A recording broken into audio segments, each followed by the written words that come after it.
I thought his career in the Premier League was over. I thought he was done. I thought he was finished after the way he performed this past season. Andre Onana is proving the doubters wrong this season. With the Premier League underway, we have seen some standout performances so far this season from players that have been written off by pundits, by fans, by some members of their club, and they have found their feet this season and have made a statement, proving their doubters, proving the critics wrong. Let's go ahead today and break down our top 10 players who have proven the critics wrong this season. Starting off with the first player, a player who we didn't think would be starting this season. Under a new manager, he got a chance to prove himself again, obviously coming off an injury. It's Luis Diaz. Playing on the left wing, there were players like Gakpo, Diaz, Jota, as well as Darwin Núñez, who could all play off that left-hand side. It was looking a little unsure of who was going to be starting on that left-hand side. Obviously, now we know Jota's in the center, Luis Diaz on the left. Diaz has contributed to 6 goals so far this season, making a statement on that front line, not being very movable. I feel bad for a player like Cody Gakpo, who's quality, who is a fantastic player, but just not getting minutes because Luis Diaz is just unplayable right now. You can't bench him. You cannot bench him right now. He's made a case for himself, proving to be instrumental in Arne Slot's system, and potentially taking some of the weight off of a player like Mo Salah this season, a player that's put up numbers, unbelievable numbers these last few seasons for Liverpool, even through their struggle that you saw last season, maybe if you want to call that a struggle last season where they finished third.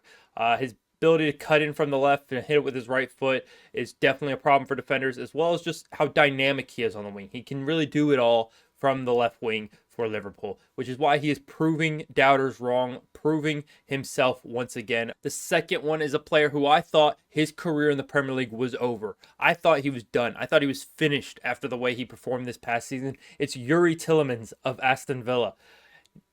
He's registered 2 assists this season in his 6 starts, but beyond the numbers, his impact on the pitch has been so crucial to the way Aston Villa has played this season.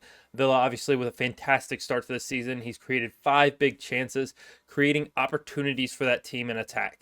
Under Unai Emery, it looked like it was going to be difficult with a player like Douglas Luiz leaving. Who is going to pick up the weight? They obviously signed Onana, who came in from Everton. People weren't sure if he was going to be able to do what Luiz did. Guess what? Nobody has to, because Tielemans has been fantastic with the ball at his feet. He has been unbelievable turnaround. He's had an unbelievable turnaround from what he did last season, and it's been a real comeback for the Belgians so far this season. We have a second midfielder, and it's going to be another Liverpool player. I know it's a bit repetitive, but I can't go without talking about Ryan Gravenberch, a player who it looked like just wasn't going to be a part of plans at Liverpool for much, much longer, but he's played almost every minute under Arne Slot in that 6th role, with the only exception being a substitution in the 91st minute against Brentford when they brought on Endo just at the very end of the match. They're up 2-0. Wasn't really a big deal. While playing as a 6 isn't his natural position, Liverpool have been in desperate need of a solid holding midfielder since the exit of Fabinho. They obviously were linked with Zubimendi all season long. Gravenberch, who's obviously more of a box-to-box midfielder, has definitely filled that void so far this season. His performances in this role has been nothing short of exceptional. And you just have to ask yourself, can he continue this over the course of a full season? I would love to see it for his career. The next player is our first player outside of kind of some of those bigger clubs that you see fighting at the top of the table, and first team not in the Champions League this season.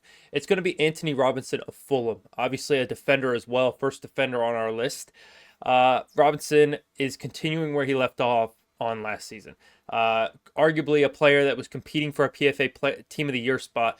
Obviously, he didn't get it, but again, competing for that. He was the Fulham player of the season last year and hasn't missed a beat this season. Fulham currently sits 6th in the table, and that's because Robinson has been so influential on that left side with Iwobi, Emil Smith-Rowe, players like that.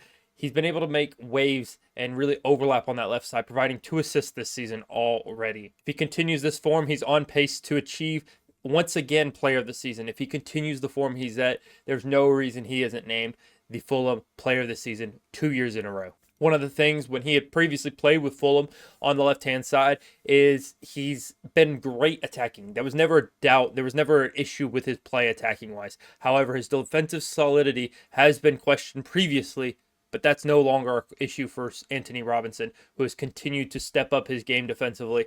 And I'm really excited, of course, being an American as well, what he's been doing. in the Premier League as well as for international. Our next player is, of course, we had to mention somebody from Chelsea. They have had a fantastic start this season, no matter how much I don't want to say it. This start has been great for Chelsea, who currently sit fourth in the table. Moise Caicedo, a price tag he probably still hasn't met yet. He probably still hasn't met the expectations of that fee. However, while he only has 1 assist again in 6 starts, that's not what he's there for. He's next to Enzo Fernandez these last few weeks where he's been playing his best. His energy, ability to cover ground in midfield have been insane. Many question where he could live up to his, hefty price tag, me included. And while he's still got work to do, he is showing that he's on the right path to proving that he is worth the value that Chelsea have paid. While Chelsea, continue to work out through this season under Enzo Maresca, it'll be very interesting to see what this looks like for him as well as Chelsea in a few months' time. Up next, we have maybe one of the most underrated players in the Premier League, Gabriel Magalhaes, Arsenal center back. He's been a rock in the defense. He's been one of Arsenal's most important players this season, and his aerial presence has been a threat in both boxes, defensively and attacking. Yet when people discuss best defenders, when people discuss combined 11s, they always include Saliba. They never include Gabriel. It's always Saliba and somebody from the other team. And then it's, Gabriel, he's being blamed He's being judged based on things that happened when he was playing next to Rob Holding, when he's playing next to Mustafi, when he's playing with defenders like that were not the quality of William Saliba. But now that he's got a quality center back next to him who he's not having to worry about, we see him going out making tackles, pressing up against attackers who try to drop in. He's putting impact in the game on all fronts. And he's just overall really proved a lot of doubters wrong this start of this season. And of course, with his partner, William Saliba, that's just something that's going to happen. Next player, we're returning to Aston Villa. Another player lighting up the Premier League this season. We have to go with Amadou Onana at Aston Villa. He's scored twice in 6 starts, averaging 2.7 tackles per game. And some said that his skill set would not replace the skill set of Douglas Luiz. So I mentioned it earlier when I was talking about Youri Tielemans, but Onana has more than risen to that challenge. His physical presence and ability to break up play has been pivotal to Villa's solid start to this 24-25 campaign. Andre Onana is proving the doubters wrong this season. And, Manchester United's goalkeeper, obviously they just shipped 3 goals to Tottenham. You're asking yourself, how can you even say that? He's just shipped 3 to Tottenham. Playing with 10 men, obviously, that makes it difficult. But hear me out. He's averaging 3 saves per game. That's more than some of the top keepers, including Alisson, Ederson, Pickford. Onana is also 3rd in goals prevented with 2.87 and has kept 3 clean sheets, which puts him tied with David Raya and Alisson of Liverpool, of course. He has had a shaky start to life in Manchester. However, Onana has definitely been a bright spot for Manchester United this season, what has been a very, very challenging start to the season for them. The player who kind of inspired me to do this video concept is a player that just netted his 4th goal in 4 games yesterday against United, Brennan Johnson. He played against Arsenal and didn't score, and he didn't have a great performance, didn't have a bad performance by any means, in my opinion. But, there were some moments that he didn't finish. There were some moments where it felt like he could have created better, but Brennan Johnson is the next player. 4 goals in 4 games since that Arsenal match. He's become a consistent threat for them down the right-hand side these last few weeks. And it's even more impressive considering that he's bounced back from having death threats literally 2 weeks ago to being one of Tottenham's best performers these last few weeks, last few matches. His ability to create his own chances and finish them has made him a key player for Spurs this season so far these last few weeks as they look to get back on track. And lastly, the final player, Nicholas Jackson's actually good. It's really hard to say. He's racked up 7 goal contributions, which puts him 4th in the league behind Cole Palmer, Haaland, and Salah.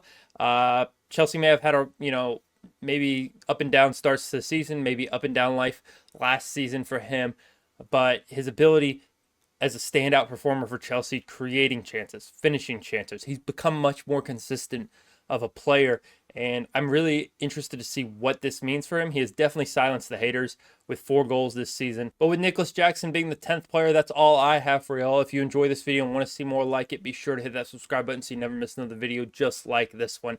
And I will see you guys in the next one. Peace.